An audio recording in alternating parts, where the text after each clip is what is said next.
Himalaya states आ चुकी है आप लोगों के लिए माफिया ट्रैप्ड वाइफ का न्यू एपिसोड। तो चलिए शुरू करते हैं इसे। अब तक की कहानी में आप लोगों ने सुन लिया था कि जिया जो अपने आप को एक्शन सीन का हीरोइन समझते हुए रियांश के साथ काफ़ी चौड़ में आगे बढ़ रही थी। रियांश की भी पूरी ड्रेसिंग जो ब्लैक में थी और उसके साथ जिया की भी। रियांश जो भी अपनी गाड़ी के सामने आए थे, लेकिन तभी दौड़ करके एक बॉडीगार्ड पीछे से आता है और रियांश से कहता है, सर ये अक्षत सर का।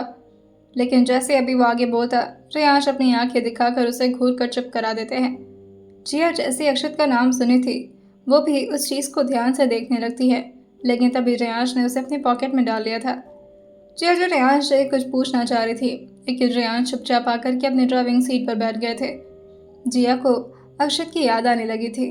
वो काफ़ी टाइम से अक्षत से ना तो बात की थी और ना ही उसे पता था कि अक्षत किस हालत में है, लेकिन अभी भी उसे डर लग रहा था। एक बार अक्षत का नाम लेकर उसने गलती करके देख लिया था।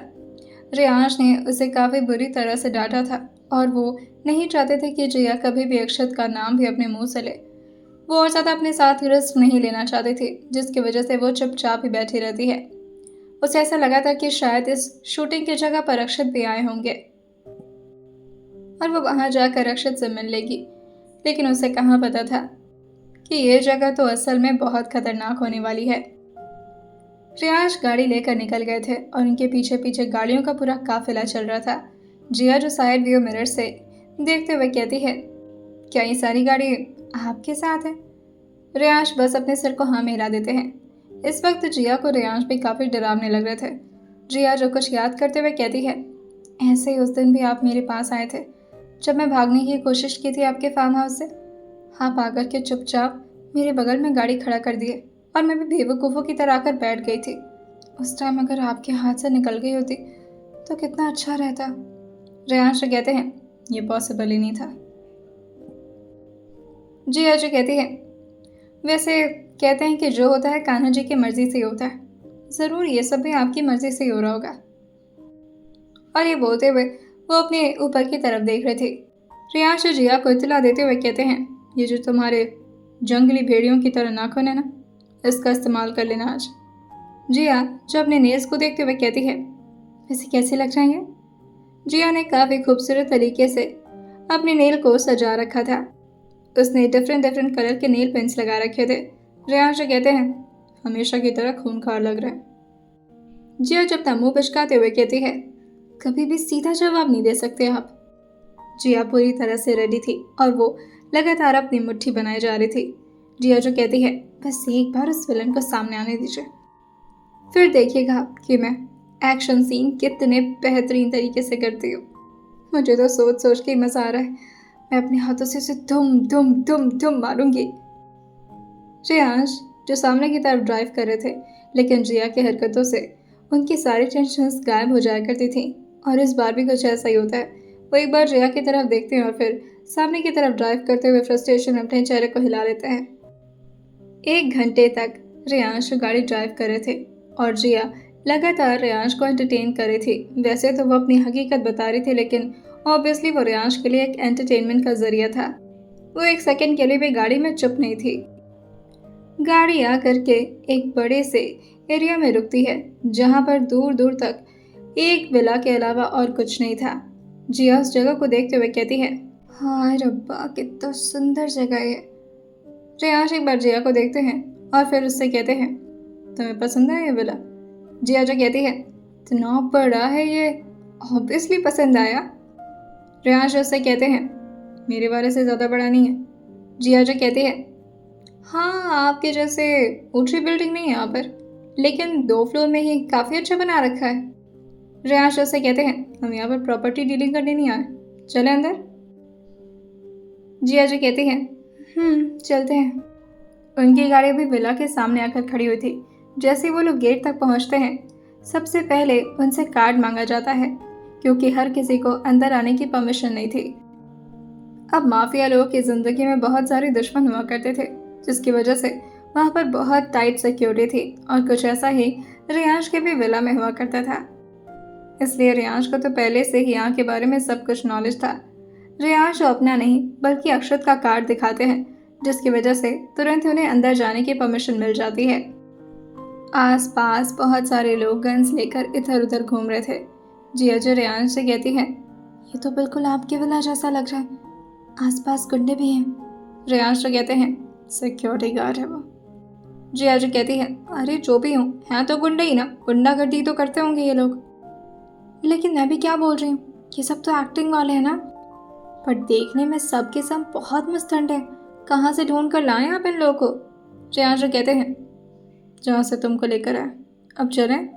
और ये बोलकर वो जिया की तरफ का दरवाज़ा खोल देते हैं। रेयांश ने इस वक्त ब्लैक कलर की हुडी पहन रखी थी।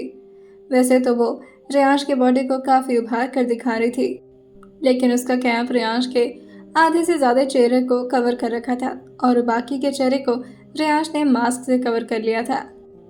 उनके मास्क पर एक लोगो बना हुआ था जिसके अंदर RA करके कुछ लिखा था। वो काफ़ी छोटा होने की वजह से ऐसे तो किसी को नज़र भी नहीं आता।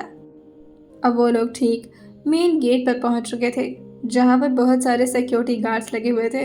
रेयांश का चेहरा ना देखने की वजह से वो सिक्योरिटी गार्ड शक तो करने लगते हैं, लेकिन उसके बगल में जिया को देखकर समझ जाते हैं कि आखिर ये कौन हो सकता है।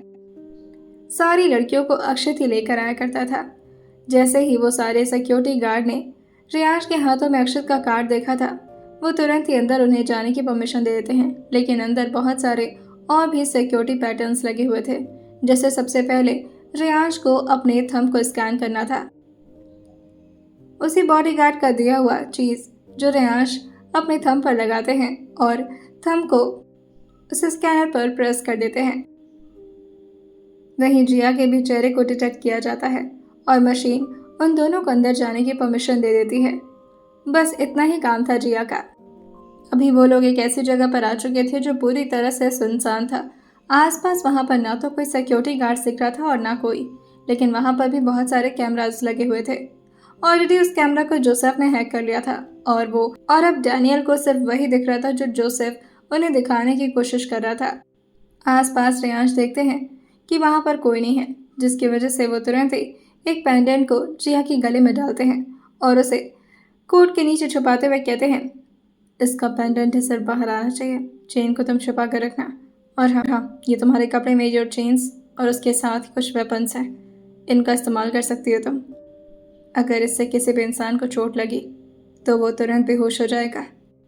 जिया ये सुनकर अपने आप को देखती है और फिर उन सारे चेन्स को और उसके लगे छोटे छोटे नुकीले पदार्थ को, और वो रेयांश से कहती है, मुझे लगा तो मैं भी बेहोश हो जाऊंगी ना। रेयांश कहते हैं, इसलिए ख्याल रखना अपना। अभी वो लोग फिर से आगे बढ़ते हैं, लेकिन जिया उनके सामने आते हुए कहती है, ये अजीब शूटिंग नहीं है, ये सब कुछ ज़्यादा रियल लग रहा है, हॉलीवुड की शूटिंग है क्या।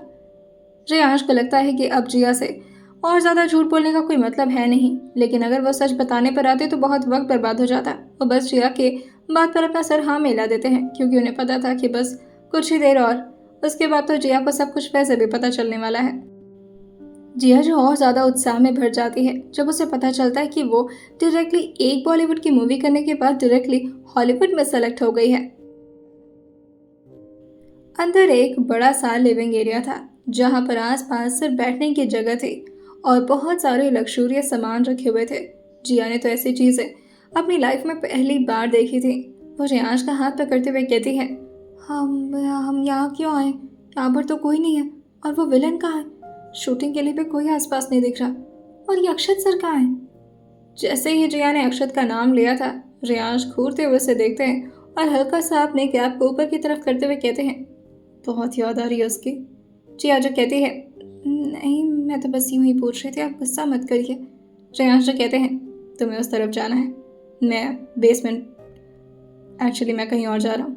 रेयांश उसको सच नहीं बताना चाहते थे, क्योंकि उन्हें पता चल चुका था कि जिया अपने पेट में कितनी बात बचा कर रख सकती है, जिसकी वजह से वो अपनी बात को आधी छोड़ते हुए कहते हैं, तुम वहाँ जाओ, मैं नीचे जा रहा हूँ।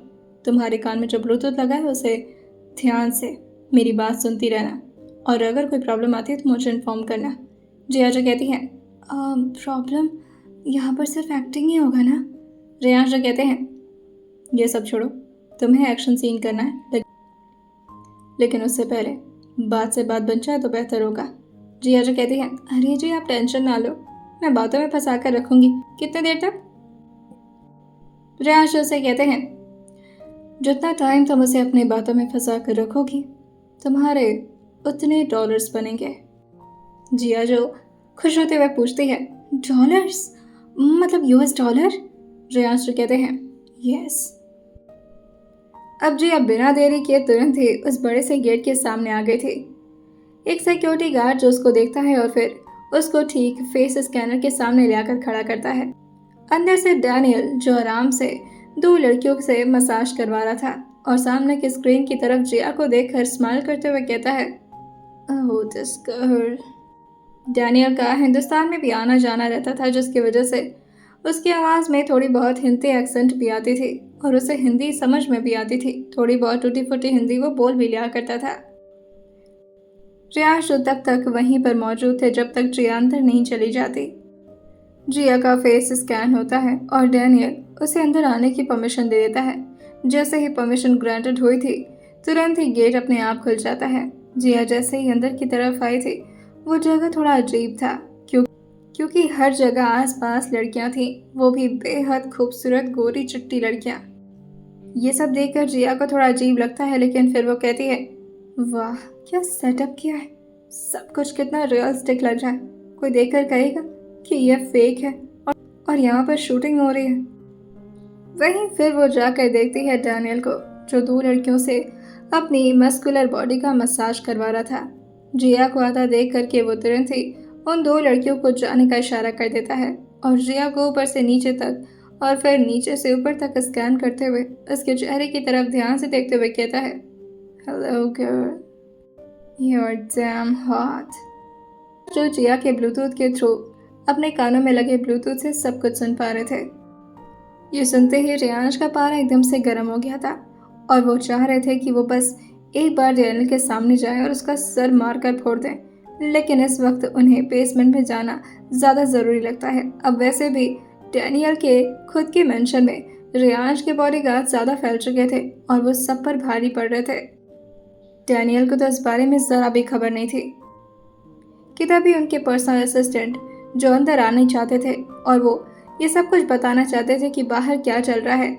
अफरा तफरी बाहर पूरी तरह से मच चुकी थी, लेकिन डैनियल तो जिया की खूबसूरती में पूरी तरह से मदहोश हो चुका था। आसपास की सारी लड़कियां, लगभग 8 से 10 लड़कियां वहां पर होंगी, उन सबको वो बाहर जाने का इशारा कर देता है। वो सारी लड़कियां भी जबरदस्ती जिया की तरह ही यहाँ पर आकर फंस चुकी थी। डैनियल का इशारा मिलते ही सारी लड़कियां भागते हुए गेट से बाहर निकल जाती हैं और गेट अपने आप ही दोबारा से लॉक हो जाता है। वैसे तो बाहर उनका असिस्टेंट जो अंदर आने की परमिशन बार बार उनसे मांगने की कोशिश कर रहा था, लेकिन डैनियल उस तरफ बिल्कुल भी ध्यान नहीं देते और वो धीरे से खड़े होकर जिया के सामने आते हुए कहते हैं, सो व्हाट्स द प्लान? जिया जो उस आदमी को देखते हुए कहती है, nothing. Well, I have to give you max to max time so that I can make more and more US dollars. ये वो काफ़ी एक्साइटमेंट में बोल दी थी और फिर उसे याद आता है कि इस तरह की बातें उसे नहीं करनी चाहिए क्योंकि ये तो मूवी की शूट चल रही है। डैनियल भी इस बात को सुन करके कंफ्यूज हो गया था, लेकिन फिर वो हंसते हुए कहता है, ओह सो यू वांट मनी? जिया ये सुनकर बस धीरे से अपने सर को हाँ मिलाते हुए कहती है, yeah, actually, well, let me tell you one thing. Your body is damn perfect. I mean, I've never seen such a man. You have green eyes, perfect beard. शायद जिया भूल चुकी थी कि वो किसी के साथ अभी भी ब्लूटूथ से कनेक्टेड है और कोई जिया की ऐसी फ्लर्टिंग भरी बात सुनकर के काफ़ी गुस्सा हो रहा है और उसके गुस्से का शिकार बाकी के बॉडीगार्ड्स बन रहे थे जो कि डैनियल के आदमी थे। जिया की बात सुनकर के अचानक ही रियांश डैनियल के एक बॉडीगार्ड का गला पकड़ते हैं और जोर से उसे पीछे दीवार पर लगाते हैं। जिया जैसे जैसे डैनियल की तारीफ कर रही थी, इधर रियांश उसका उतना ही सर फोड़ते जा रहे थे और पूरी तरह से उसे अधमरा कर देते हैं। अब रियांश के सारे बॉडीगार्ड्स बेसमेंट में फैल चुके थे और वो देखते हैं कि एक बहुत बड़ा सा बार जैसा जगह बनाया गया है जहां पर कुछ अजीब ठरकी आदमी जो लड़कियां लेने आते हैं और वहां पर नियर अबाउट 49 to 50 लड़कियां फंसी हुई थीं। वैसे तो सबको एक्ट करने के लिए कहा गया था कि वो खुशी खुशी उन लोगों के साथ चली जाएं, और अगर वो ऐसा नहीं करेंगी तो उनकी जान को खतरा हो सकता है। और अगर वो लोग की बात नहीं मानती तो बहुत सारी लड़कियों को जान से वहां पर मार भी दिया जाता था। अब उनको बचाने के लिए तो कोई आता नहीं था, जिसकी वजह से डैनियल के आदमी उन लड़कियों के साथ कुछ भी कर सकते थे और उन पर कोई भी सवाल नहीं करता। लेकिन शायद अब डैनियल का बुरा वक्त शुरू हो चुका था। यहाँ पर दूसरी तरफ जिया, जो डैनियल की तारीफ पे तारीफ किए जा रही थी। डैनियल जो जिया की तरफ आगे बढ़ते हुए कहता है, oh, your voice is damn cute. मुझे इस तरह और अपने आप से दूर मत रखो। जैसे ही जिया डैनियल को हिंदी में बात करता हुआ सुनती है, वो इधर उधर देखते हुए कहती है, ये बेवकूफ़ है क्या? इसे ये नहीं पता ये हॉलीवुड में काम कर रहा है। मुझे तो लगा था कि ये फॉरेनर बंदा होगा, लेकिन ये तो मेरी तरह हिंदी में चपड़ चपड़ कर रहा है। और वो अपने कमर पर हाथ रखते हुए कहती है, well you must know that you should speak in English. This is Hollywood area right? और ये वो डैनियल के चेहरे के थोड़ा करीब जाकर बोली थी। वह रियांश इशारे में अपने सारे बॉडीगार्ड्स को अंदर जाने के लिए कह देते हैं, ताकि वो सारे ठरकी आदमी को बाहर निकाल कर मार सके और सारे लड़कियों को सेफली वहां से बाहर ले जा सके। जिया की बात अभी भी रियांश सुन रहे थे, और जिया की बातें जो इतनी ऊटपटांग थी कि रियांश अपने सर को रब करते हुए कहते हैं, ये लड़की 5 मिनट नहीं टिक सकती। डैनियल जिया की बात पर कंफ्यूज होते हुए पूछता है, हॉलीवुड व्हाट? जिया जो कहती है, ओह, you don't know that? Oh well, this should be not the script. You are a villain and I am a heroine. An actress? Or you can say a female lead. Okay? Getting my point? जिया उसको teacher की तरह समझाया जा रही थी। Daniel को तो इन सब बातों को समझने में ना तो इंटरेस्ट था और ना ही उसे कुछ समझ में आ रहा था। हॉलीवुड, फीमेल लीड, ये सब क्या चल रहा था? डैनियल जिसकी बात सुनते हुए कहता है, You are quite confused, girl. Well, leave it. Just come close to me. जैसे ही डैनियल उसके और करीब आता, जिया उसको रोकते हुए थोड़ा पीछे जाकर कहती है, वेट, हम जितनी लंबी स्क्रिप्ट बोलेंगे उतना ज़्यादा हमें पैसे मिलेंगे, तो इस वजह से हम थोड़ी देर और यही सीक्वेंस खेलते हैं। हम लोग पहले बातें करेंगे, उसके बाद से लड़ाई करेंगे, ओके? डैनियल फिर से कंफ्यूज होकर अपने बाल को खुजलाते हुए पूछता है, स्क्रिप्ट, पैसे, what are you talking about? Listen girl, just come close to me. You have been sold to me. जिया जो पूरी तरह से एक्टिंग मोड में थी और उसे पता था कि ये सब कुछ सिर्फ स्क्रिप्ट का ही लिया दिया है। डैनियल रियल में थोड़ी ना कुछ बोल रहा है, जिससे जिया पूरी तरह कॉन्फिडेंट थी। और रियांश ने इसी वजह से जिया को ये बोला था कि सब कुछ सिर्फ एक शूट की तरह है, ताकि जिया बिल्कुल अपने किरदार में रहे और उसका कॉन्फिडेंस ज़रा सा भी लूज ना हो। जिया जो कहती है, I know you are a kind of a gangster, a mafia. ऐसा क्यों करती हो तुम?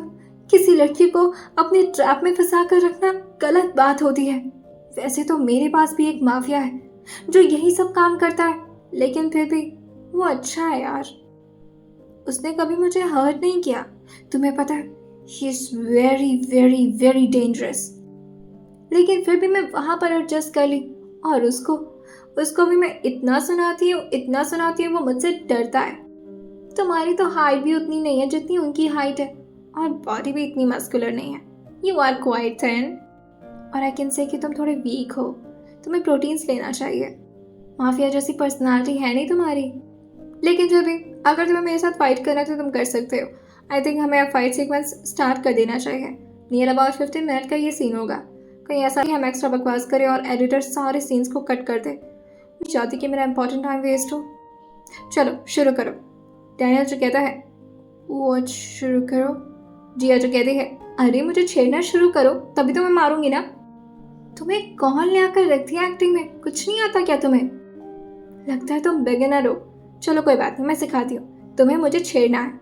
और ये बोलकर वो खुद डैनियल के पास जाती है और उसके हाथ को कभी अपने शोल्डर तो कभी अपने कमर पर रखती है।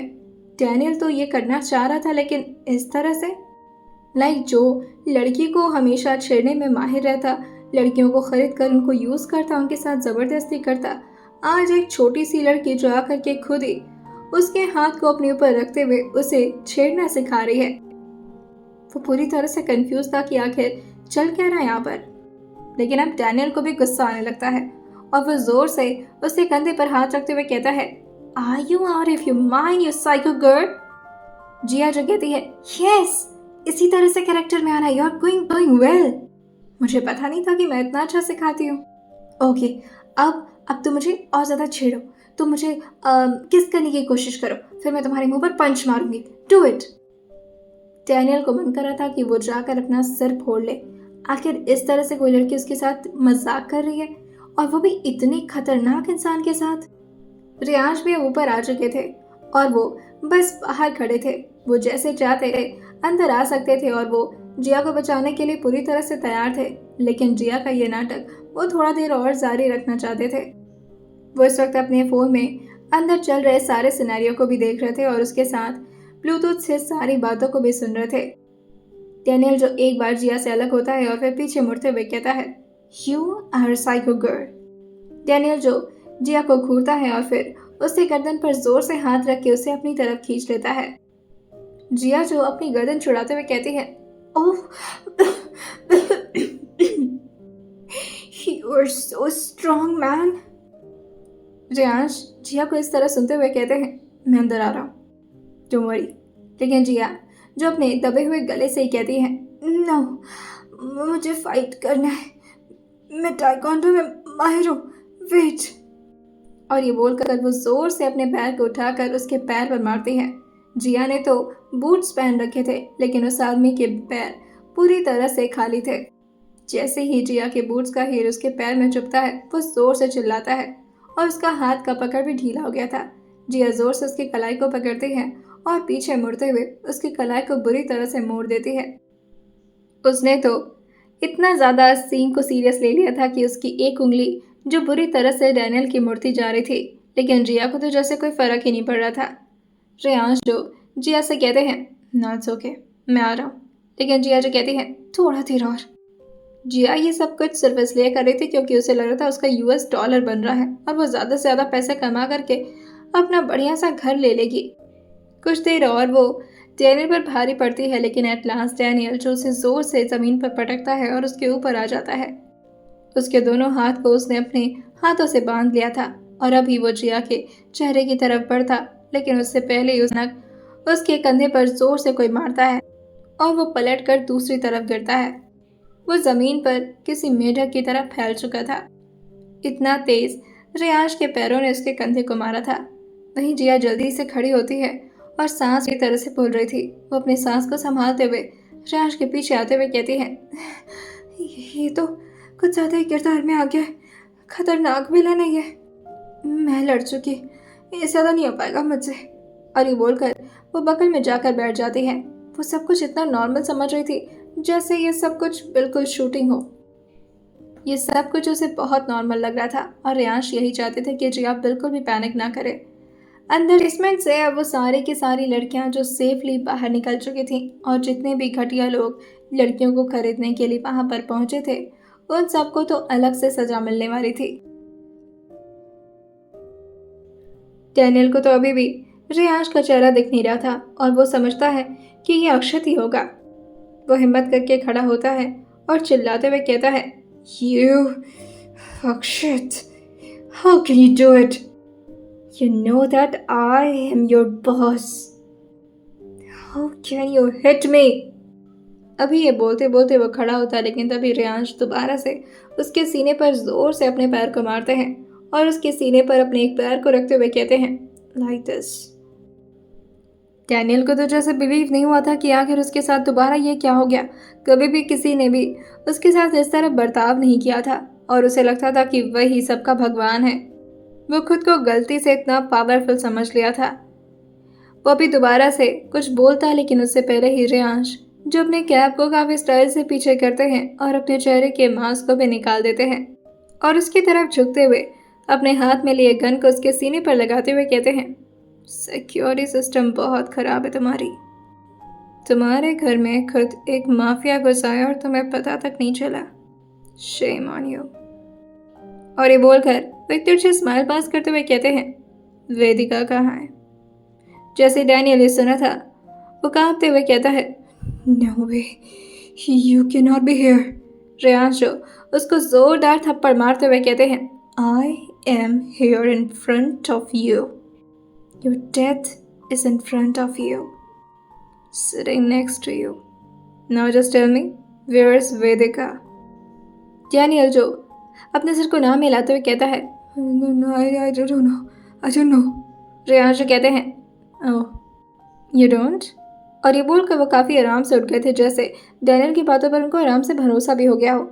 जिया जो एक बार रेयांश को देखती और फिर एक बार डैनियल को। जिया को ये नहीं समझ में आ रहा था कि क्या रेयांश इस मूवी के हीरो बन चुके हैं, आखिर वो क्यों विलन की पिटाई कर रहे हैं। लेकिन जिया क्या कर सकती थी, वो बस चुपचाप बैठी रहती है। वैसे रेयांश का डायलॉग जिया को काफ़ी एंटरटेनिंग लग रहा था। डैनियल भी अभी थोड़ा रिलीफ महसूस ही किया था, लेकिन तभी अचानक से उसके हाथ में इतना तेज दर्द उठता है कि वो जोर से चिल्लाना चाहता है। लेकिन तभी रेयांश उसके मुंह पर अपने शूज को रखते हुए कहते हैं, don't shout, I don't like screams. Reyansh ने बगल में रखे एक छोटे से कांच के टेबल को उसके हाथ पर दे मारा था, जिससे उसने थोड़ी देर पहले जिया के गर्दन को पकड़ा था। और ये गुस्सा भी तो उनके दिल में भरा हुआ था। दोबारा से रेयांश अपने फोन को दिखाते हुए उससे कहते हैं, this girl, where is she, just tell me. Daniel की तो हिम्मत नहीं हो रही थी कि वो अपनी आंख भी खोल पाए। वो दर्द से तड़प रहा था, लेकिन रेयांश उसके गाल को जोर से पकड़कर दबाते हुए कहते हैं, just look at it and tell me where is she. Daniel हिम्मत करते अपनी आंखें खोलता है और वेदिका के चेहरे को देखता है। उसे वैसे तो याद नहीं आता कि ये लड़की कहाँ पर है, लेकिन उसे देखकर वो बहुत गहरी सोच में डूबते हुए कहता है, आई थिंक आई सोल्ड हर। ये सुनते ही रेयांश की बाहें एकदम से सिकुड़ जाती हैं और अपने चेहरे को दूसरी तरफ कर लेते हैं। ये बहुत ही शर्मनाक बात थी रेयांश के लिए कि वो एक माफिया होने के बावजूद भी अपनी बहन को बचा नहीं पाए। वैसे तो ये उसी की जिद थी। वो थोड़े दिन के लिए रेयांश से अलग रहना चाहती थी। वो अपने करियर को बनाना चाहती थी, लेकिन अपनी बदौलत। उसे क्या पता था कि जहां वो अपने करियर को बनाने के सपने देख रही है, वहां पर उसके सपने रौंदने के लिए बहुत सारे घटिया लोग पड़े हुए हैं। रेयांश जो उसके माथे पर गन पॉइंट करते हुए कहते हैं, last chance, tell me where she. Daniel के सामने मौत बैठी हुई थी और तब जाकर उसका दिमाग दौड़ता है। जैसे ही उसके दिमाग में वेदिका का चेहरा आया था, वो तुरंत याद करते हुए रेयांश से कहता है, सोल्ड हर टू अ बार। और वो उस बार की एग्जैक्ट लोकेशन भी रेयांश को बताता है। रेयांश तुरंत ही उसके फ़ोन को उसके हाथ में देते हैं और फिर उससे कहते हैं, कॉल दैट मैनेजर, बोलो कि अभी के अभी पूरा बार खाली करे, और जितने भी लोगों ने मेरी बहन को हाथ लगाया होगा ना, I will kill them brutally, call him. Daniel तुरंत ही अपने एक हाथ से कॉल करने की कोशिश करने लगता है, लेकिन उससे ये हो नहीं पाता।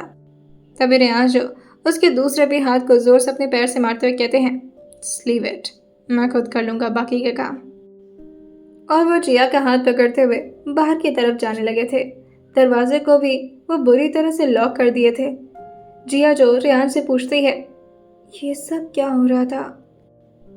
आप कैसे आ गए कैरेक्टर में? और आप हीरो हैं इस मूवी के? आप हॉलीवुड में काम करते हैं? मुझे तो लगा था आप माफिया होंगे। और अजीब अजीब से डायलॉग भी बोल रहे थे उसको। इतने अच्छे डायलॉग कहाँ लेके? जवाब दीजिए। लेकिन रेयांश तो बस आगे की तरफ बढ़ते जा रहे थे। उन्हें जल्द से जल्द वेदिका के पास पहुंचना था। वहीं रेयांश को बाहर आता देख करके जोसेफ भी दौड़कर उनके पीछे पीछे आने लगता है और उनके सामने सिर झुकाते हुए कहता है, sir, what I have to do? Reyansh Daniel के बताए हुए उसी बार को जोसेफ को बताते हुए कहते हैं, पूरा बार खाली करवाओ। Make sure no one should be there except Vedika. First time Reyansh के मुंह से जिया ने किसी लड़की का नाम इतना प्यार से सुना था और इतना पैशनेटली, जिसे सुनकर जिया को अजीब सा महसूस होता है और ऐसा लग रहा था जैसे जिया रेयांश को आज खो देने वाली है। और ये उसकी गट फीलिंग कह रही थी, जो हमेशा सच ही कहती थी। जिया के ना तो वो किसी सवाल का जवाब दे रहे थे और ना ही वो जिया को एक बार भी देखे थे। वो ले जाकर के जिया को गाड़ी में बैठाते हैं और खुद भी आकर ड्राइविंग सीट पर बैठ जाते हैं अब सारी गाड़ियां उसी बार की तरफ निकल चुकी थीं, लेकिन अभी भी रेयांश के कुछ बॉडीगार्ड्स उसी जगह पर थे। रेयांश के निकलते ही उस पूरे विला को जलाने की प्लानिंग थी। वहीं रेयांश काफ़ी स्पीड में गाड़ी चला रहे थे, इतना ज़्यादा कि जिया को काफ़ी ज़्यादा डर लग रहा था, इवन बाहर की तरफ देखने से भी। वो अपने चेहरे को नीचे की तरफ झुकाए हुए रेयांश की तरफ धीरे धीरे करके अपने चेहरे को उठाकर देखते हुए पूछती है, अगर मैं आपसे एक बात पूछूं, आप बुरा तो नहीं मानेंगे? रेयांश जो गाड़ी ड्राइव करते हुए बस अपने सिर को धीरे से हाँ मिला देते हैं, लेकिन उनका पूरा फोकस अभी सिर्फ कार ड्राइविंग पर था और वह स्टीयरिंग पर बस अपने हाथ की पकड़ को मजबूत किए हुए थे। जिया जो कहती है, वेदिका कौन है? रेयांश जिया की बात सुन करके उसके बात पर ज़्यादा तो फोकस नहीं किए थे कि जिया ये किस इंटेंशन से पूछ रही है। बस जवाब देते हुए वो कहते हैं, मेरे लिए कोई बहुत इम्पोर्टेंट इंसान जिसे मैं किसी भी हालत में तकलीफ में नहीं देख सकता। बस आज वो मुझे मिल जानी चाहिए, वरना मैं खुद को कभी माफ़ नहीं कर पाऊंगा। ये सुनकर जिया का दिल टुकड़ों में बिखर चुका था और वो डरते हुए भी विंडो की तरफ से बाहर की तरफ देखने लगी थी। डर तो काफ़ी लग रहा था, लेकिन उसके साथ जिया के चेहरे पर मायूसी भी थी। वो जगह उस विला से काफ़ी दूर था। उस बार के आसपास रेयांश के जितने भी आदमी थे वो वहां पर फौरन पहुंच चुके थे और बार को अब खाली भी किया जा रहा था। दिन का वक्त होने की वजह से वेदिका इस वक्त डांस तो नहीं कर रही थी, लेकिन उस बार के अंदर ही थी जहां पर उसको एक रूम में बंद करके रखा गया था। शाम को बहुत सारे डीलर उसके पास आने वाले थे जिसे वेदिका को खुश करना था। कान्हा जी की कृपा से आज वेदिका का ये सब करने का पहला दिन था और वो बस रोए जा रही थी और अपनी गलती पर पश्चाताप पे पश्चाताप किए जा रही थी कि आखिर क्यों वो रेयांश भाई जैसे शख्स से खुद को अलग करने की कोशिश की, क्यों उसे चुल मच गई थी अकेले अपनी जिंदगी को आगे बढ़ाने की। वेदिका को कुछ खास अच्छे कपड़े नहीं दिए गए थे। वो काफ़ी ऊट पटांग से कपड़े पहनी हुई थी और उसमें वो खुद भी कंफर्टेबल महसूस नहीं कर रही थी। बेड पर बैठे हुए उसने ब्लैंकेट से खुद को कवर कर रखा था। वहीं दूसरी तरफ गाड़ी में बैठी जिया जो बस रोए जा रही थी और उस वेदिका के बारे में सोचते हुए धीरे से कहती है, कितनी लकी होगी वो जिसके बारे में अकड़ू शख्स इतना सोचते हैं। शायद वही होगी उनकी महबूबा। मैं तो सिर्फ कठपुतली थी। लगभग 1.5 से 2 घंटे हो गए थे और तब जाकर के रेयांश उस जगह पर पहुंचते हैं जहां पर वेदिका रेयांश के बॉडीगार्ड्स को मिल चुकी थी, लेकिन किसी की भी हिम्मत नहीं थी कि वो रूम के अंदर जा सके क्योंकि सब के सब मेल थे। रेयांश जल्दी से गाड़ी से उतरते हैं और बाहर की तरफ आते हैं। सारे बॉडीगार्ड्स अपने सिर को नीचे झुकाए हुए थे, लेकिन तभी रेयांश को याद आता है कि इस वक्त वेदिका किसी भी हालत में हो सकती है और उनका इस वक्त वेदिका के सामने जाना ठीक नहीं होगा, जिसकी वजह से वो फौरन अपनी गाड़ी के पास आते हैं और पैसेंजर सीट का दरवाज़ा खोलते हुए जिया से कहते हैं, बाहर निकलो।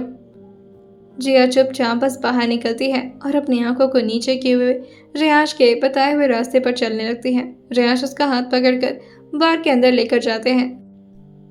मैनेजर जो अपने घुटनों पर बैठा हुआ था और रेयांश का एक बॉडीगार्ड जो बाकी के बॉडीगार्ड्स को लीड करता था वो चेयर पर। रेयांश को आता देखकर वो तुरंत ही अपनी जगह से खड़ा होता है और रेयांश के सामने अपने सिर झुकाते हुए कहता है, sir, he was the manager. Reyansh जो उस मैनेजर को घूरते हैं और बस इशारे में पूछते हैं।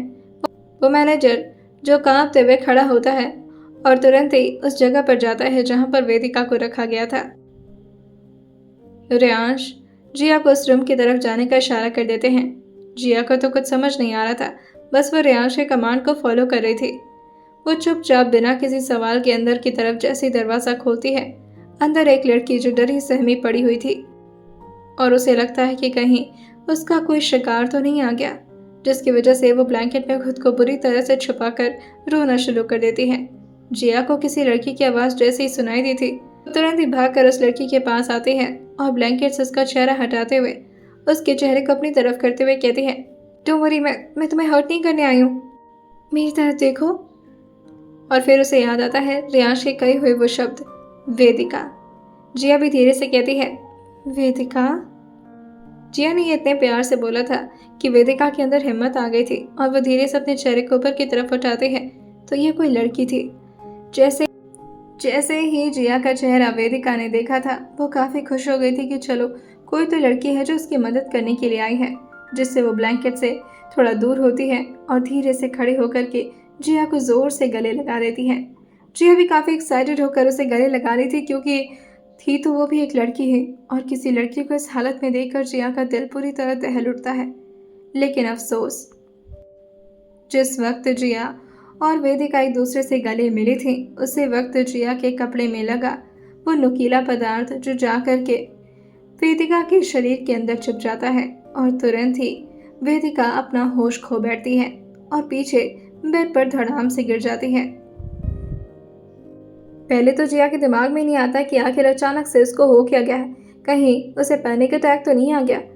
लेकिन फिर उसे जब अपने कपड़े में थोड़ा सा खून दिखता है, वो एकदम से घबरा जाती है और उसे अच्छी तरह से ब्लैंकेट में कवर कर बाहर भागते हुए आकर रियांश के पास आते हुए कहती है, वो वेदिका बेहोश हो गई है। रियांश ये सुन करके अंदर की तरफ भागते हैं और अब थे और वो जैसे ही अपनी वेदिका को पूरी तरह बेहोश पाता देखते हैं, उनका खून एकदम से खौल उठता है। उन्हें लगा था कि शायद वेदिका के साथ कुछ गलत हुआ है, इसी वजह से वेदिका पूरी तरह कमज़ोर पड़ चुकी है। उन्हें पूरा सिनेरियो तो पता नहीं था, जिसकी वजह से वो तुरंत ही ब्लैंकेट में ही कवर्ड उसको अपनी गोद में उठाते हैं और भागते हुए गाड़ी की तरफ आ जाते हैं। एक बॉडीगार्ड अपने सिर को झुकाए हुए ही रियांश के लिए बाहर का दरवाज़ा खोलता है और फिर बाहर एक बॉडीगार्ड जो रियांश के लिए गाड़ी का दरवाज़ा वो वेदिका को प्यार से अंदर ले आकर के बैठा चुके थे। वेदिका के बेहोश होने की वजह से वो तुरंत ही जिया को काफ़ी जल्दी में अंदर की तरफ बुलाते हैं। जिया भी भागकर पीछे की तरफ आकर बैठ जाती है। रियांश उसका सिर जिया की गोद में रखते हुए कहते हैं, ख्याल रखना, इसका पकड़ कर रखना, गिरनी नहीं चाहिए। मैं तुरंत हॉस्पिटल के लिए निकल रहा हूँ। और ये बोलकर वो तुरंत ही आकर के ड्राइविंग सीट पर बैठ चुके थे। जिया जो वेदिका के चेहरे की तरफ एक बार देखती है और फिर रियर व्यू मिरर से रियांश की तरफ। रियांश उसको काफ़ी परेशान नजर आ रहे थे। जिया को कोई अंदाज़ा नहीं था कि ये रियांश की सिस्टर है। उसका ओवरथिंकिंग दिमाग जो उसको एक से एक बातें बताया जा रहा था, जिससे जिया और ज़्यादा इमोशनल हो जाती है। रियांश जो उस बार से सबसे पास वाले हॉस्पिटल को चूज़ करते हैं और वहीं पर अपनी गाड़ी ले आकर रोक देते हैं। जैसे ही रियांश की गाड़ी रुकी थी, भागते हुए बॉडीगार्ड्स दरवाज़ा खोल देते हैं, लेकिन किसी की भी हिम्मत नहीं हो पाती कि वो अपने चेहरे को उठाकर एक बार वेदिका के चेहरे की तरफ देख भी पाए। रियांश उसे फिर से अपनी गोद में उठाकर अंदर की तरफ लेकर जाते हैं, लेकिन फिर जिया खुद को संभालते हुए वो भी अंदर की तरफ आने लगती है और नर्सेस भी काफी रश में आकर के वेदिका को स्ट्रेचर पर लिटाते हुए अंदर की तरफ लेते जाते हैं। वही रियांश जो परेशान होकर के बाउंड्री पर टिक कर खड़े थे, वो बार बार अपने थंब से कभी अपने फोरहेड को रब करते तो कभी अपने हाथों का पंच बनाते। जिया भी जैसे ही अंदर की तरफ आती है, रियांश उसके सामने आकर कहते हैं, जब तुम्हें मेरी थी तो बेहोश थी। जिया जो कहती है, नहीं, वो तो तब बेहोश नहीं थी, वो रो रही थी। रियांश जो कहते हैं, रो रही थी इन व्हाट वे? जिया जो कहती है, शायद मेरे आने से वो डर गई थी, उसे लगा था कि मैं कोई और हूँ। रियांश कहते हैं, तो अचानक से बेहोश कैसी हो गई? जिया को ये बताने में थोड़ा डर लग रहा था। जब उन्हें पता चलेगा कि उनकी महबूबा को जिया की वजह से प्रॉब्लम हुई है, तो पता नहीं रियांश उसके साथ क्या करेंगे। और रियांश ने जैसे ही दोबारा तेज आवाज में जिया से पूछा था, क्या हुआ अचानक से इसको? जिया तुरंत ही सुनकर अपने चेहरे को नीचे करते हुए कहती है, सॉरी, वो ये कपड़ा वो। रियांश जैसे ही जिया की ये बात सुनते हैं, वो भी जिया के उन चेन को देखने लगते हैं। उन चेन में से एक नुकीली चीज पर वेदिका का खून लगा हुआ था, जिसे देखकर रियांश का गुस्सा एकदम से बढ़ता है और वो जोर से बाउंड्री पर मारते हुए कहते हैं, How dare you? जिया एकदम से पीछे होते हुए कहती है, सॉरी, मैंने जानबूझकर नहीं किया। रियांश कहते हैं, What do you mean by जानबूझकर नहीं किया? तुम्हारी वजह से अगर उसकी बॉडी में कुछ भी प्रॉब्लम हुआ ना जिया। जिया ये सुन करके और ज़्यादा फूट फूट करके रोने लगती है। रियांश उससे कहते हैं, तुम्हारे आंसू काम नहीं करेंगे, उसमें जान बसती है मेरी, अगर उसे कुछ भी हुआ तो I will never forgive you. Riyansh ने जैसे ही अपने ये शब्द कंप्लीट किए थे कि उस लड़की में रियांश की जान बसती है। अब तो जिया को पूरी तरह से कंफर्मेशन मिल चुका था और वो समझ चुकी थी कि बस अब उसका सुहाग लुट चुका है, बर्बाद हो चुकी है वो। और उसके साथ ही साथ उसे अपने आप पर इतना गुस्सा आ रहा था कि आखिर उससे ये गलती हो कैसे गई। लेकिन फिर उसे याद आता है कि रियांश ने तो उसे ये कपड़े दिए थे। रियांश जो अभी भी उसे गुस्से में घूर रहे थे। जिया भी रियांश को और ज़्यादा परेशान नहीं करना चाहती थी, लेकिन तभी डॉक्टर के आते ही रियांश तुरंत ही उस तरफ बढ़ जाते हैं। डॉक्टर जो रियांश से अपना सिर झुकाते हुए कहते हैं, she is still unconscious. I think थोड़ा वक्त लगेगा, but she will be fine. वो एक इंडियन डॉक्टर थे जो कि दुबई के एक हॉस्पिटल में काम किया करते थे। श्रेयांश वेदिका से मिलना चाहते थे। वो उसे बताना चाहते थे कि वेदिका पूरी तरह से सेफ है। श्रेयांश कितने दिन से वेदिका को देखने के लिए तरस गए थे और अब वेदिका उन्हें मिले भी तो बेहोश हालत में, वो भी सिर्फ जिया की वजह से। जैसे ही डॉक्टर वहां से गए थे, श्रेयांश जोर से वेदिका की बाजू को पकड़ते हुए कहते हैं, तुम एक भी काम ठीक तरीके से नहीं कर सकती हो। अगर मैं तुम्हें अपने किसी भी काम में इन्वॉल्व करूंगा तो तुम उसे जरूर खराब करके रहोगी। जिया जो रेयांश से कहती है, मुझे मुझे नहीं पता ये सब कैसे हो गया, सो सॉरी। लेकिन रेयांश अपना गुस्सा उस पर निकालते ही जा रहे थे। अब जिया को भी रहा नहीं जाता और वो अपने दिल का भड़ास निकालते हुए रेयांश से थोड़ा स्ट्रिक्ट टोन में कहती है, एक्सक्यूज मी, आप बार बार मुझे ब्लेम क्यों कर रहे हैं? ये कपड़े आपने मुझे दिलवाए थे और अगर इसमें इतना पॉइजन फैला हुआ है तो आपने मुझे दिए क्यों? रेयांश कहते हैं, ताकि तुम सेफ रहो। जिया जो कहती है, अच्छा मैं सेफ रहूं? किससे? रेयांश ने अब उसे पूरी बात तो बताई नहीं थी और यहाँ पर वो कोई बहस नहीं चाहते थे। वो बस जिया से कहते हैं, बस एक बार वेदिका होश में आ जाए, उसके बाद मैं तुम्हें और ज़्यादा नहीं झेलने वाला। जिया जो कहती है, उसके लिए वेदिका के होश में आना वो इम्पोर्टेंट नहीं है। मैं यहाँ से चली जाती हूँ ना, अगर आपको मुझे देखकर इतना गुस्सा आ रहा है तो। रेयांश कहते हैं, एग्जैक्टली, तुम जा सकती हो। लेकिन फिर उन्हें याद आता है कि वेदिका को ले जाने में उन्हें प्रॉब्लम हो सकती है और उनके पास इस वक्त कोई फीमेल स्टाफ यहाँ पर मौजूद नहीं है, जिस वजह से मजबूरन वो जिया को रोकते हुए कहते हैं, स्टे हेयर, तुम्हारी जरूरत पड़ सकती है मुझे। जो गुस्से में पीछे मुड़ती है और अपने चेहरे पर एक दर्द भरी मुस्कान लाते हुए कहती है, जरूरत, जब से आप मुझे मिले सिर्फ आपकी जरूरत ही तो रही हूं मैं, और कुछ थोड़ी ना बन पाई।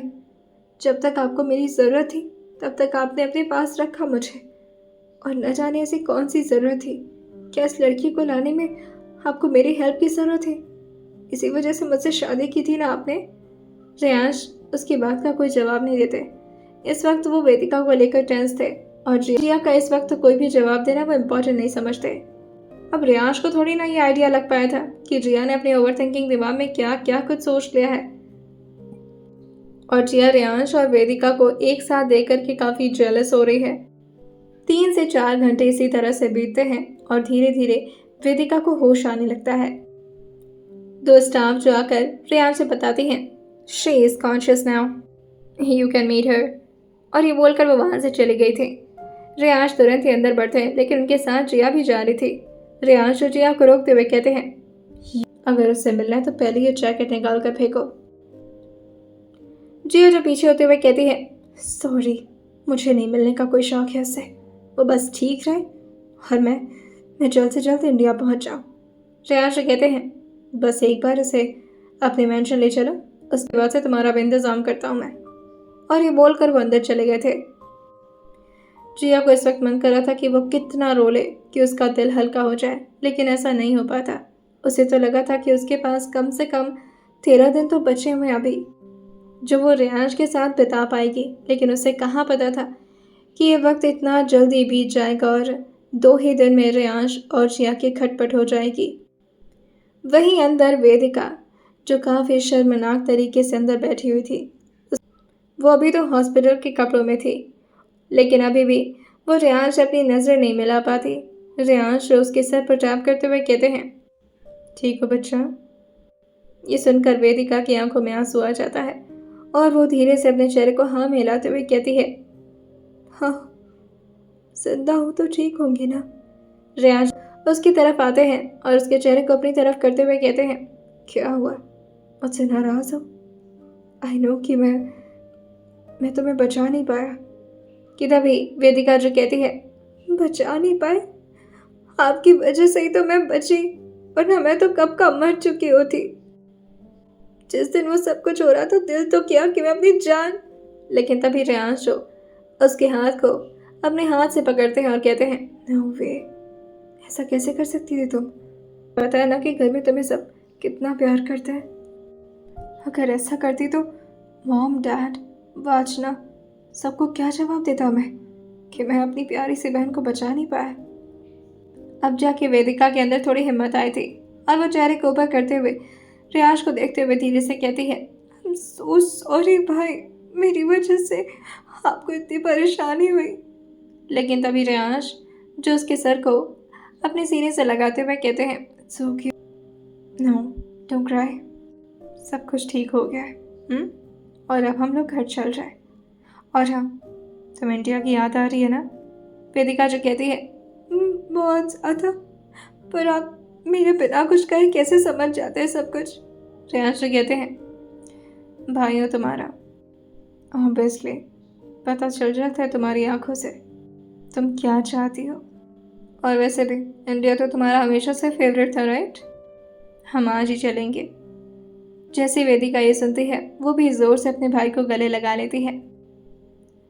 अभी वो अपने आंसू पोंछ करके डोर की तरफ देख ही रही थी कि तभी अचानक से उसकी नज़र गेट पर जाती है, जहां एक लड़की खड़ी रियांश और वेदिका को ही देख रही थी। जिया अभी अभी अंदर आई थी और इसी वजह से उन दोनों लोगों का कॉन्वर्सेशन उसे सुनाई नहीं देता। वेदिका धीरे से इशारा करके रियांश से पूछती है, ये खूबसूरत लड़की कौन है? रियांश जो जिया की तरफ एक बार देखते हैं और इस वक्त वो जिया से नाराज थे, जिसकी वजह से वो कहते हैं, ऐसे ही है, मेरे मूवी में काम किया था इसने, ऑफिशियल टाइप समथिंग रिलेशन है और कुछ नहीं। वेदिका जो कहती है, पक्का ना, झूठ तो नहीं बोल रहे? कि तभी जिया जो उसके पास आते हुए उसके गाल पर अपना हाथ रखते हुए कहती है, पक्का, ये सिर्फ मेरे बॉस है और कुछ नहीं, और मैं तो इन्हें अच्छी तरह से जानती भी नहीं हूँ। जिया ये टॉन्ट भरे लहजे में बोल रही थी। रियांश को समझ नहीं आता कि आखिर गलती भी जिया ने की है और ताने भी वो रियांश को ही सुना रही है। लेकिन जिया का ये बोलने का मतलब तो वेदिका और रियांश के रिलेशन से था, जो कि वो गलत समझ बैठी थी। थोड़ी देर में वेदिका को भी अब डिस्चार्ज मिल जाता है। सारी फॉर्मेलिटीज कंप्लीट होने के बाद रियांश जो वेदिका के साथ दोबारा से अपने मेंशन की तरफ रवाना हो गए थे। जैसे ही जिया रियांश वेदिका मेंशन में पहुंचे थे, वेदिका काफ़ी रिलैक्स्ड महसूस कर रही थी और वह गहरी सांस भरते हुए अपनी आंखें बंद करते हुए कहती है, मुझे तो लगा था कि मैं नहीं बच पाऊंगी भाई।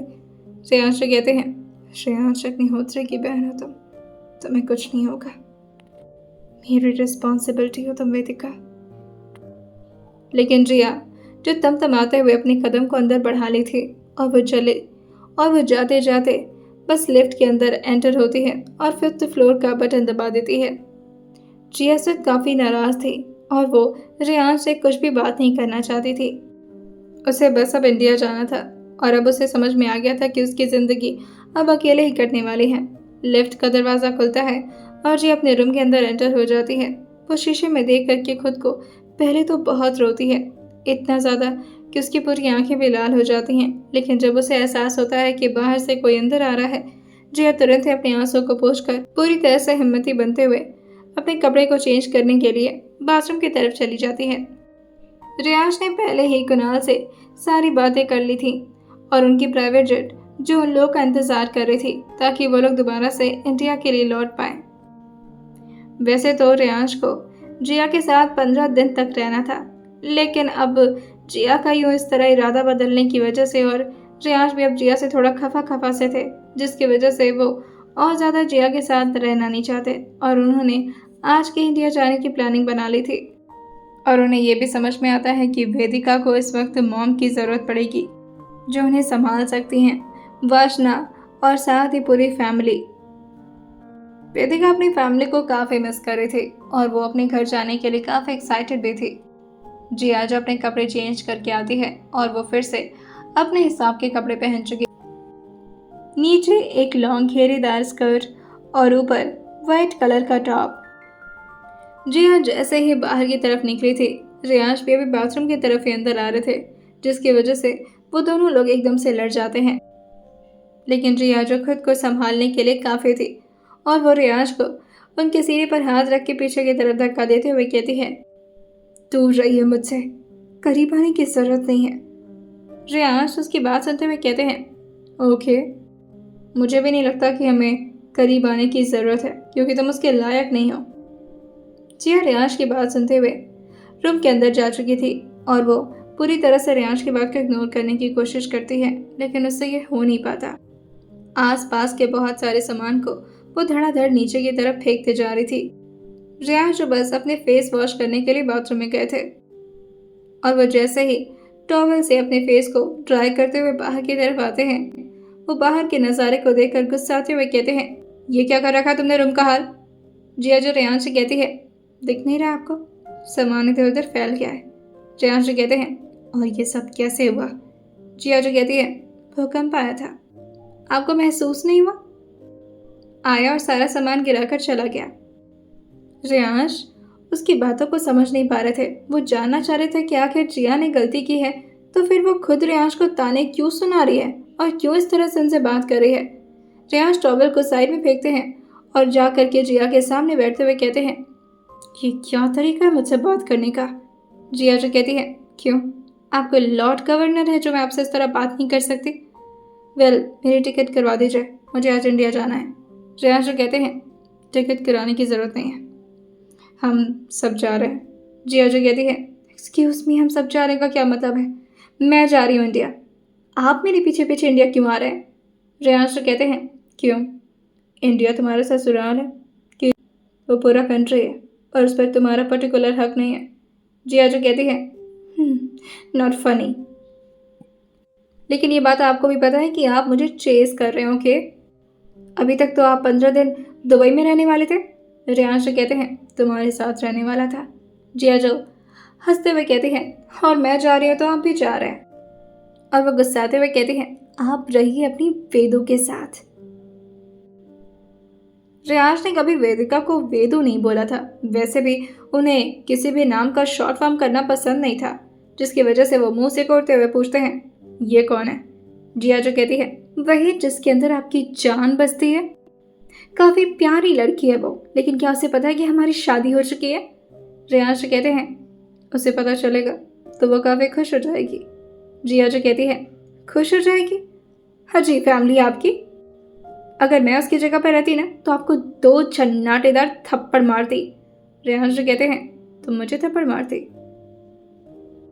अब बात रियांश के ईगो तक पहुंच चुकी थी। अभी तक तो वो जिया की बात को इग्नोर कर रहे थे। जिया की इस बात पर रियांश का जरा भी फोकस नहीं जाता कि आखिर वो इस तरह क्यों बात कर रही है कि वेदिका की जगह पर अगर वो रहती तो उन्हें थप्पड़ मारती, बल्कि उनका दिमाग तो इस बात पर अटक जाता है कि जिया उनके थप्पड़ कैसे मार सकती है। और ये पूछते हुए रियांश अपने कदम को आगे बढ़ाते हुए जिया से कहते हैं, तुम मुझे थप्पड़ मारोगी। जिया जो कहती है, ज़रूरत पड़ेगा तो बिल्कुल मारूंगी। रियांश जो कहते हैं, मार कर दिखाओ। जिया जो कहती है, अभी ज़रूरत नहीं है।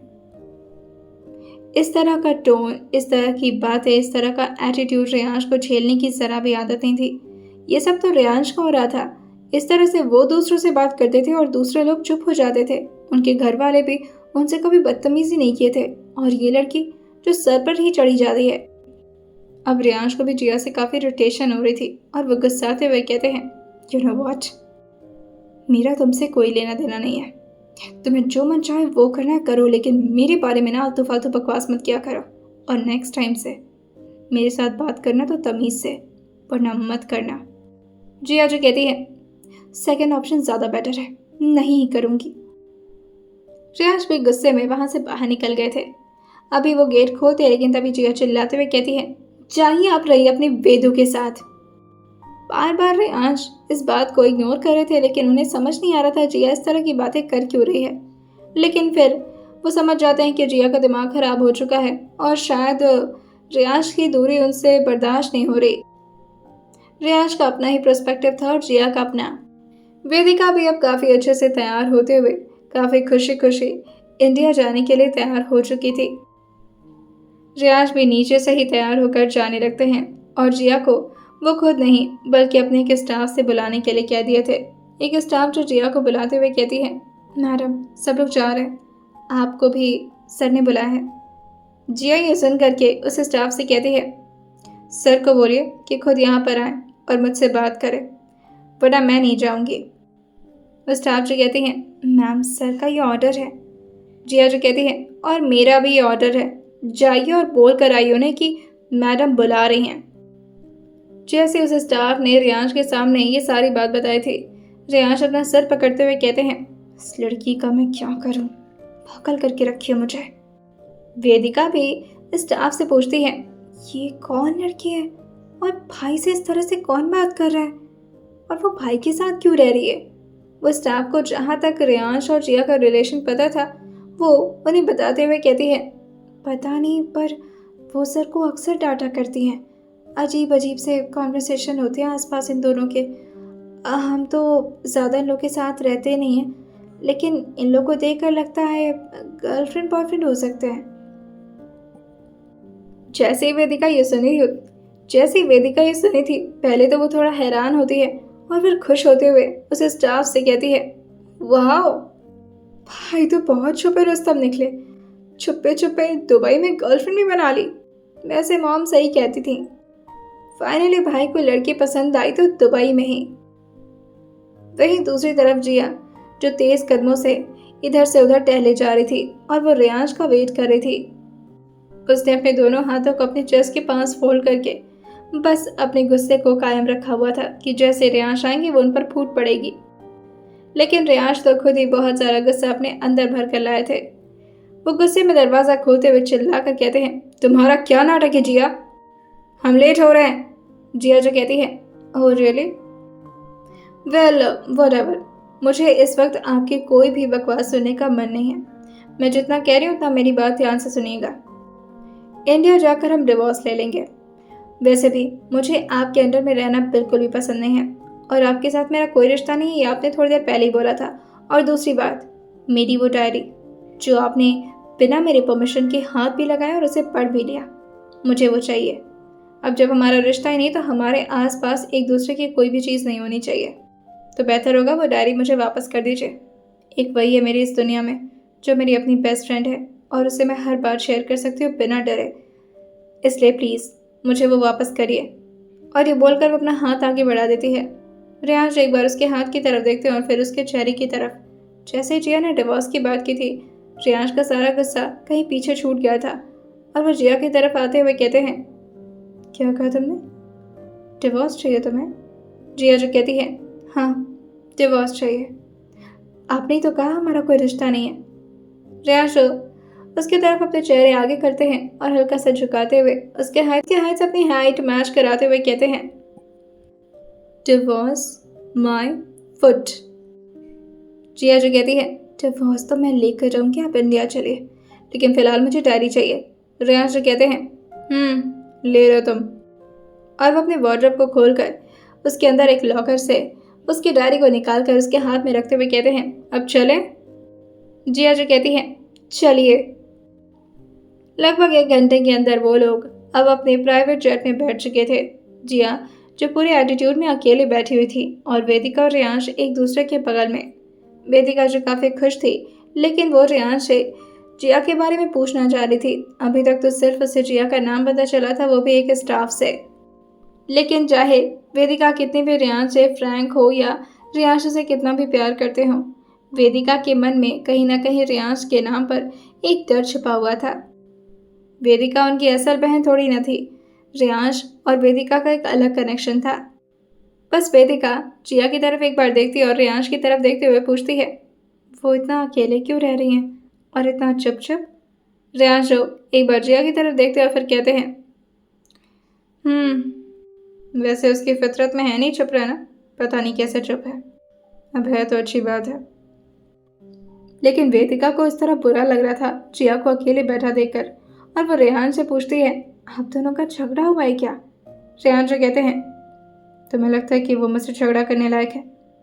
उसकी हाइट देखियो कितनी छोटी है, लेकिन ज़बान बुर्ज खलीफा की हाइट को क्रॉस करती है उसकी ज़बान।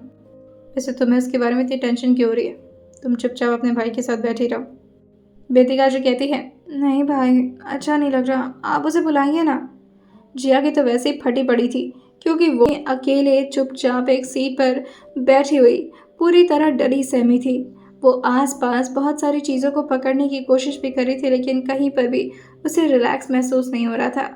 पिछली बार तो रियांश के हाथ को उसने काफ़ी बुरी तरह से स्क्रैच मार दिया था, ताकि वो अपने डर को थोड़ा कम कर सके, लेकिन इस बार जो अगल बगल की लेदर सीट को ही वो अपने नाखूनों से नोचे जा रही थी।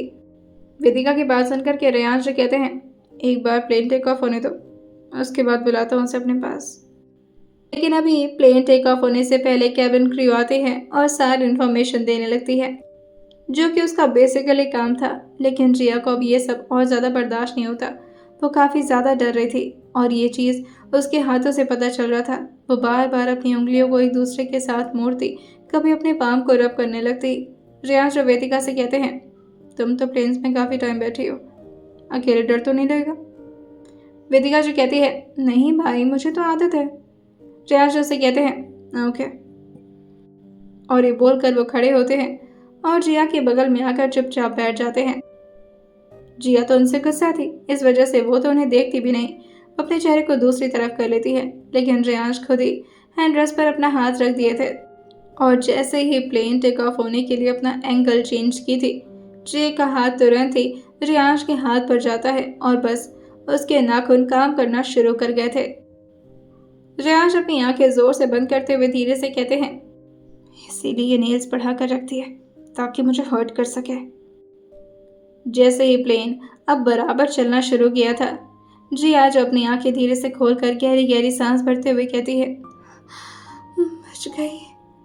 लेकिन जैसे ही जिया का हाथ रियांश के हाथ पर जाता है और फिर उसे समझ में आता है कि उसने रियांश का फिर से कितना बुरा हाल कर दिया है, वो धीरे से रियांश की तरफ देखती है और अपने एक कान के ईयर लोब को पकड़ते हुए कहती है, सॉरी। रियांश एक बार उसकी तरफ देखते हैं और फिर डिस्गस्टिंग मुंह बनाते हुए अपने चेहरे को विंडो साइड में कर लेते हैं। आइए जानते हैं अब इंडिया जाकर के क्या होने वाला है इन दोनों का। क्या ये दोनों डिवोर्स ले लेंगे या फिर जिया की कंफर्मेशन या फिर जिया की कन्फ्यूजन्स क्लियर हो जाएंगी। आइए जानते हैं आने वाले एपिसोड में क्या होने वाला है और सुनते रहिए माफिया ट्रैप रिवाइव सिर्फ और सिर्फ स्टोरी विद सौम्य के साथ।